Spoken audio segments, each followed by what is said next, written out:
IT శాఖ మంత్రి నారా లోకేష్ గారు చాలా మంది యువనేతకు కానివ్వండి, యువకులకు కానివ్వండి ఒక ఇన్స్పిరేషన్ అని చెప్పొచ్చు. అలాంటిది మొన్న చూసుకుంటే గనక ఆయన ఢిల్లీలో ప్రధాని మోదీతో భేటీ అయ్యారు. అలాంటిది ఇప్పుడు చూసుకుంటే గనక ఆయన కర్ణాటకలో పర్యటించినట్టు తెలుస్తుంది. అలాంటిది ఒక మఠాన్ని అయితే సందర్శించారు. సో ఆయన టోటల్ సమయాన్ని కూడా మఠంలోనే కేటాయించినట్టు తెలుస్తుంది. మన దీని గురించి విశ్లేషించుకోవడానికి మనతో పాటు senior journalist and doctor Durga Vadlamani గారు ఇప్పుడు మనతో ఉన్నారు. నమస్తే మేడం. నమస్తే మేడం, మరి నారా లోకేష్ గారు చూసుకుంటే గనక ఇప్పుడు ఫ్యూచర్ లో భవిష్యత్తులో ఒక స్టార్ అని చెప్పొచ్చు. యువనేతలకు కానివ్వండి, యువకులకు కానివ్వండి ఒక ఇన్స్పిరేషన్ అని చెప్పొచ్చు.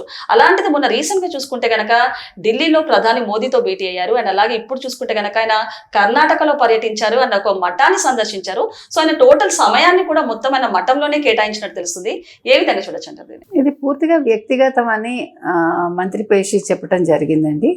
మీరు అన్నట్టుగా ఇటీవలి కాలంలో వారు మూడోసారి అనుకుంటా ప్రధానమంత్రి మోదీ గారిని కలవటం, మోదీ గారే ఇక్కడికి వెళ్ళమని సూచించారు అని ఒక మాట వస్తుంది, మనకు తెలీదు.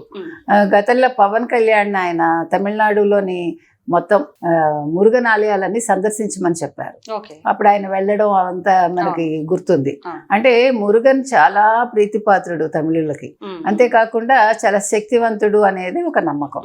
అదేవిధంగా ఈ ఆది చుంచ నగరి మహాసంస్థాన పీఠం ఏదైతే ఉందో, సౌమ్యవాద స్వామీజీ అనుకుంటా అక్కడ ఉన్నారు. దీని చరిత్ర ఏంటంటేనండి, ఈ మఠం యొక్క చరిత్ర ఇది చాలా నిర్మలంగా, అంటే చెట్లు చామలతోటి చాలా ప్రకృతికి వాళ్ళు చాలా పెద్దపీట వేస్తూ ఆ మఠాన్ని నడుపుతున్నారు. చాలా ప్రశాంతంగా కూడా ఉంటుంది. వాళ్ళు చాలా కళాశాలలు, బడులు కూడా నిర్వహిస్తున్నారు అక్కడ. అంతేకాకుండా 2000 సంవత్సరాల క్రితం శ్రీనగరి అంటారు, శ్రీక్షేత్రం అది. అక్కడ శివుడు తపస్సు చేసేటప్పుడు అక్కడ చుంచా కాంచా అనే ఇద్దరు రాక్షసులు అక్కడ లోకల్ వాళ్ళని బాగా ఇబ్బందులు పెడుతూ ఉంటే వాళ్ళని సంహరిస్తాడు. సంహరించాక అక్కడ ఈ పీఠాన్ని స్థాపించి ఒక వ్యక్తికి దీన్ని అప్పచెప్తాడు. ఆయనని సిద్ధయోగి అని అనేవారు. ఆ సిద్ధయోగికి అప్పగించి మీరు ప్రజలకి మంచి చేయండి, మంచిని ప్రబోధించండి అని వాళ్ళకి అప్పచెప్పి వెళ్ళిపోయారు. ఇప్పుడు ఆ పీఠంలో సౌమ్యనాథ స్వామీజీ అని ఆయన ఉన్నారు ఇప్పుడు పీఠాధిపతి కింద. అయితే ఈయన ఎందుకు కలిసి ఉంటారు లోకేష్ గారు అనే ఒక సంశయం అయితే సందేహం మనకు వచ్చి ఉండొచ్చు. అంతకుముందు నిర్మలా సీతారామన్ గారు కూడా ఇటీవల కాలంలో వారిని సందర్శించుకున్నారు. నిర్మలా సీతారామన్కి ఒక బిరుదు కూడా ఆయన ఇచ్చారట ఆ మఠం వాళ్ళు. అంటే సాధారణంగా ఏమంటారంటే ఆయన దర్శించుకుంటే మంచి జరుగుతుంది, రాజకీయంగా చాలా ఉన్నత స్థితికి వెళ్తారు ఎవరైనా.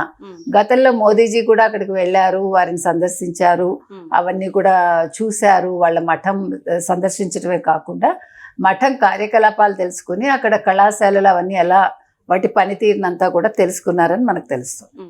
అదేవిధంగా నిన్న రోజంతా కూడా లోకేష్ గారు అక్కడ గడపడం జరిగింది.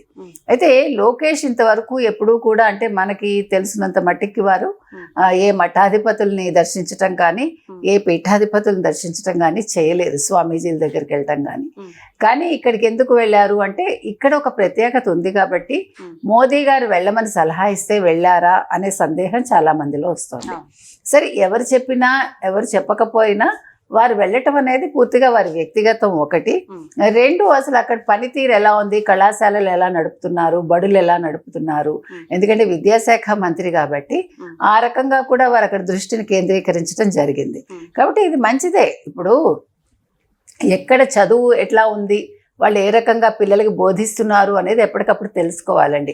ఎందుకంటే ఇప్పుడు పిల్లలకు కావాల్సింది బళ్ళలో ఇప్పుడు 100% మార్కులు వచ్చేయటం కాదుగా. ఇప్పుడు టీచర్స్ కూడా 100% మా బడిలో పాస్ అయ్యారని చెప్పటం అనేది అది అసలు కుదరని పని. ఇప్పుడు వాళ్ళ మీద అలాంటి ఒత్తిడి తీసుకురావటం కూడా తప్పు నన్ను అడిగితే.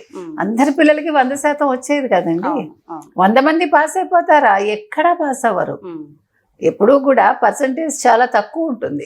ఎందుకంటే అందరి ఐక్యూ లెవెల్స్ ఒకలా ఉండవు. కాబట్టి తెలుసుకోవాలి. తెలుసుకున్నాక ఇప్పుడు టీచర్స్ అనేది ఏంటంటే మా మీద పని ఒత్తిడి పెరిగిపోతుంది, మాకు పాఠాలు బోధించడం కంటే మిగతా పనులు ఎక్కువ చేయాల్సి వస్తుంది అనేది వాళ్ళు చెప్తున్న ఒక మాట. అంటే వాళ్ళు ఆవేదన చెందుతున్నారు. ఎందుకంటే వాళ్ళ ఫోకస్ మొత్తం పిల్లల మీద ఉండాలి. ఇప్పుడు పిల్లలు కూడా ఎట్లా ఉంటారంటేనండి, మీకు ఇదివరకు పిల్లలు వేరు, ఇప్పుడు పిల్లలు వేరు. ఒక కాలంలో ఎక్కువ మంది చదువుకునే వాళ్ళు కాదు, అంటే కొద్ది మందే చదువుకునే వాళ్ళు కదా. ఇప్పుడు ప్రతి ఒక్కళ్ళకి చదువు అందుబాటులోకి తీసుకురావాలనేదే కదా మనందరి ఉద్దేశం కూడా. ప్రతి వాళ్ళు చదువుకోవాలి అంటే అక్షరాస్యత అంటే చదవడం రాయడం వచ్చేయటం అక్షరాస్యత కాదుగా, కనీస జ్ఞానం ఉండాలి. సో దానికోసం ప్రతి వాళ్ళు చదువుకునేటప్పుడు వాళ్ళు డిఫరెంట్ లెవెల్స్ నుంచి వస్తారు, డిఫరెంట్ బ్యాక్గ్రౌండ్స్ నుంచి వస్తారు. ఇప్పుడు ట్రైబల్స్ ఉంటారు, వాళ్ళకి కనీస అవసరాలు ఉండవు, వాళ్ళ భాష వేరేగా ఉంటుంది. వాళ్ళు స్కూల్కి వచ్చినప్పుడు వాళ్ళు తెలుగు చదువుకోవాలి కదా, లేదు కన్నడ చదువుకోవాలి, లేదు ఒడియా చదువుకోవాలి, అట్లా రకరకాలుగా ఉంటాయి. సో వాళ్ళతో టీచర్స్ ఎక్కువ సమయం గడపాల్సి వస్తుంది. వాళ్ళ భాష కూడా చాలా ఇదిగా ఉంటుంది, వాళ్ళ యాస విడిగా ఉంటుంది, తర్వాత వాళ్ళు కొంచెం మాట్లాడే మాటలు కూడా చాలా లోకల్గా ఉంటాయి. సో వాళ్ళని సంస్కరించడానికి టైం పడుతుంది. ఇవన్నీ నేను ఎందుకు చెప్తున్నానంటే, ఈ మఠానికి వెళ్ళటం వల్ల అక్కడ పనితీరు చూశాక మీకు, ఎందుకంటే కొన్ని స్కూల్స్ ఉంటాయండి ప్రత్యేకంగా. ఇప్పుడు లైక్ రిషి వ్యాలీ తీసుకోండి, రిషి వ్యాలీ జిడ్డు కృష్ణమూర్తి గారు స్థాపించారు. నేను కూడా అక్కడ పనిచేసా, గతంలో కూడా చెప్పాను మీకు. అంటే అక్కడ విధానం ఎలా ఉంటుందంటే, పిల్లల్ని ఒత్తిడి చేయరు, అస్సలు స్ట్రెస్ ఇవ్వరు. They can study on their own, వాళ్ళకి నచ్చింది వాళ్ళు చేయొచ్చు. అంటే ప్రెషర్ ఉండదు, నువ్వు చదివి తీరాలి, నీకు ఇన్ని మార్కులు వచ్చేయాలి, మార్కులు అక్కడ అసలు చెప్పరు. అంటే మీరు అన్నట్టు ఇప్పుడు ఒక పాయింట్ గుర్తొచ్చింది, చాలా మంది తల్లిదండ్రులు కూడా పేరెంట్స్ ఫోర్స్ చేస్తూ ఉంటారు స్టూడెంట్స్ ని, అంటే వేరే వాళ్ళతో కంపేర్ చేస్తూ ఉంటారు, వాళ్ళు ఎలా చదువుతున్నారు అండ్ అలాగే ఫస్ట్ ర్యాంక్ రావాలనో ఒక ఒత్తిడికి గురి చేస్తున్నారని చెప్పొచ్చు. అలాంటి వాళ్ళకి మీరు ఏం చెప్తారంటారు? తప్పండి అది, నేను అసలు ఒప్పుకోను. నేను టీచర్గా పనిచేశాను, నేను ఈవెన్ ఎంఏ వాళ్ళకి టీచ్ చేశాను, నేను ఈవెన్ నాన్ తెలుగుస్కి నేను తెలుగు కూడా టీచ్ చేశాను. నేను అనేది ఏంటంటే, పిల్లల మీద ఒత్తిడి తెస్తే వాళ్ళు చదవరు, భయం వస్తుంది. ఇప్పుడు చూడండి, మనం అమ్మ 2-3 సార్లు చెప్పి కొట్టింది అనుకోండి, నీకు మార్కులు రాలేదు, రేపు నీ సంగతి చెప్తానంది అనుకోండి, వాడు ఆ భయంతో ఆ చదివింది కూడా మర్చిపోతాడు. మనందరికీ జరిగింది అది. మనకి టీచర్స్ అట్లా భయపడడం వల్ల మీకు కూడా జరిగి ఉంటుంది, నాకు కూడా జరిగింది. నేనంటాను అది తప్పు. పిల్లల్ని ఎప్పుడు కూడా ఒత్తిడితో చదివించకూడదు. ఇప్పుడు రిషి వ్యాలీలో ఏంటంటే, వాళ్ళు హ్యాపీగా చదువుకుంటారు, ఇష్టమైంది ఏదో, అంటే మనం అనుకుంటాం వీళ్ళు ఎందుకు పనికిరారు, బయటికి వెళ్తే ఎలా బతుకుతారు అనేది, అదొక లోకల్ లాగా ఉంటుంది. మీకు పొల్యూషన్ ఉండదు, పీస్ఫుల్గా ఉంటుంది, టైం ప్రకారం అన్నీ జరుగుతాయి, పిల్లలు కూడా కూల్గా ఉంటారు, మంచి ఇంగ్లీష్ మాట్లాడతారు, తెలుగు కూడా నేర్పిస్తారు. తెలుగు మీకు థర్డ్ లాంగ్వేజ్ కూడా ఉంటుంది. Third language in the sense non తెలుగుస్కి దే హ్యావ్ టు లెర్న్. అంటే ఇది ప్రత్యేకంగా చెప్తున్నాను నేను, ఎందుకంటే నన్ను చాలా మంది అడిగారు తెలుగు నేర్పించేటప్పుడు. ఈవెన్ సిట్ కార్తికేయన్ కొడుకు వాళ్ళ భార్య వచ్చి నన్ను ప్రశ్నించింది, మేనకా గాంధీ కొడుకు నన్ను అడిగేవాడు, ఇప్పుడు ఈ వరుణ్ గాంధీ, అతను నా student, why should I learn Telugu అక్క అనేవాడు. You have to learn because you are studying in Andhra Pradesh అని చెప్పాను నేను. అలాగే ఆ కార్తికేయన్ కొడుకు కూడా, అంటే కార్తికేయన్ వైఫే నన్ను అడిగేది, సిట్ కార్తికేయన్ అంటే రాజీవ్ గాంధీ హత్యని డీల్ చేసిన ఆయన అన్నట్టు. అంటే నేను ఎందుకు చెప్తున్నానంటే, తెలుగు నేర్చుకోవటానికి వీళ్ళందరూ ఇంత ఇబ్బంది పడతారు. మనం తమిళనాడుకి వెళ్తే మీకు తమిళ్ వచ్చి తీరాలి, కర్ణాటక వెళ్తే కన్నడ వచ్చి తీరాలి, మరి ఆంధ్రాకి వస్తే తెలుగు వద్దా? అంటే నేను అనేది ఏంటంటే, ఇవన్నీ తెలుసుకోవాలి. ఇప్పుడు లోకేష్ గారు ఒక విద్యాశాఖ మంత్రిగా వాట్స్ హ్యాపెనింగ్, తెలుగుండే ప్రాముఖ్యత ఏంటి, ఇవన్నీ కూడా, అంటే వారికి తెలియదని కాదు, కన్నడ వాళ్ళు ఎట్లా ఇంప్లిమెంట్ చేస్తున్నారు అది కూడా వారు తెలుసుకోవాలి భాష పరంగా.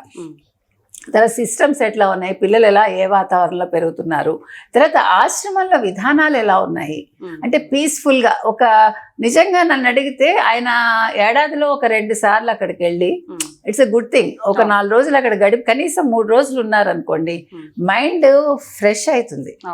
ప్లస్ ఇంకొకటండి, మనం అనుకుంటాం కానీ సాత్విక ఆహారం తినడం వల్ల, యోగా చేసి మీరు ధ్యానం చేయటం వల్ల బాడీ చాలా మార్పులు చెందుతుంది.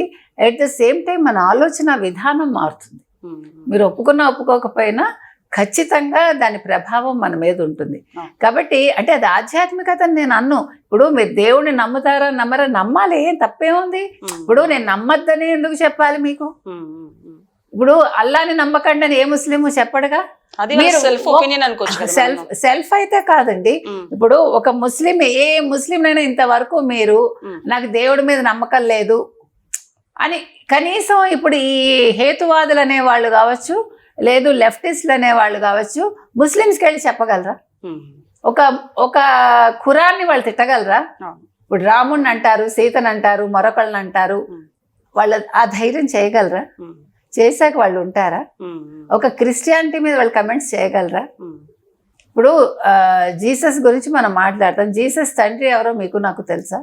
ఈ ప్రశ్న మనం అడిగాం అనుకోండి, అగో నువ్వు మమ్మల్ని ఎందుకు నిలదీస్తున్నావు కానీ మీరు మాట్లాడతారు.